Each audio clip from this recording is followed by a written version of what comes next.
ಕೋಪ ಯಾವಾಗಲೂ ಕೆಟ್ಟದ್ದಾ? ನೋಡೋಣ. ಎಲ್ಲೋ ಓದಿದ ಅಥವಾ ಕೇಳಿದ ನೆನಪು, ಕೋಪ ಕೆಸರು ಇದ್ದಂತೆ ಅಂತ.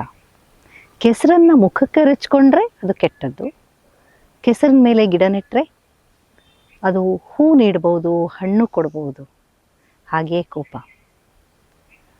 ಕೋಪ ಯಾವಾಗ ಹೇಗೆ ಪ್ರಕಟಗೊಳ್ಳುತ್ತೆ ಅನ್ನೋದರ ಮೇಲೆ ಅದು ಒಳ್ಳೆಯದ್ದು ಕೆಟ್ಟದ್ದು ಅಂತ ನಿರ್ಧರಿಸ್ಬೋದು.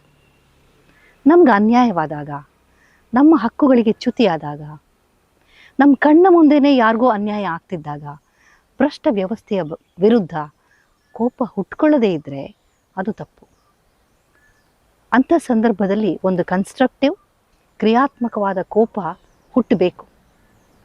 ಅದರಿಂದ ಹುಟ್ಟುವ, ಅಂಥ ಕೋಪದಿಂದ ಹುಟ್ಟುವ ಪ್ರತಿರೋಧದಿಂದ ಮಾತ್ರ ಒಳ್ಳೆಯ ಬದಲಾವಣೆ ಸಾಧ್ಯ.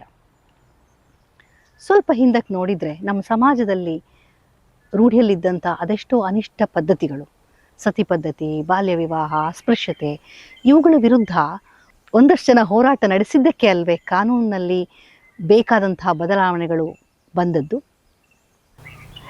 ಕೆಟ್ಟ ವರ್ತನೆ, ಆಲೋಚನೆ, ಧೋರಣೆಗಳ ವಿರುದ್ಧ ಹುಟ್ಟುವ ಕೋಪ ಅದು ಒಳ್ಳೆ ಕೋಪ. ಅಂಥ ಕೋಪ ವರ್ತನೆ ಧೋರಣೆಯನ್ನು ಸುಡಬೇಕೇ ವಿನಃ ವ್ಯಕ್ತಿಗಳನ್ನೇ ಸುಡಬಾರದು. ಹಾಗಾಗಿ ನಾವೆಲ್ಲ ಯಾವ್ಯಾವಾಗ, ಹೇಗೆ, ಎಷ್ಟೆಷ್ಟು, ಯಾಕೆ ಕೋಪ ಮಾಡ್ಕೊಳ್ಬೇಕು ಅಂತ ಅನ್ನೋದನ್ನು ಕಲಿಬೇಕು. ಅಂಥ ಒಳ್ಳೆಯ ಕೋಪದಿಂದ ಮಾತ್ರ ಬದಲಾವಣೆಯ ತಂಗಾಳಿ ಬೀಸ್ಬೋದು.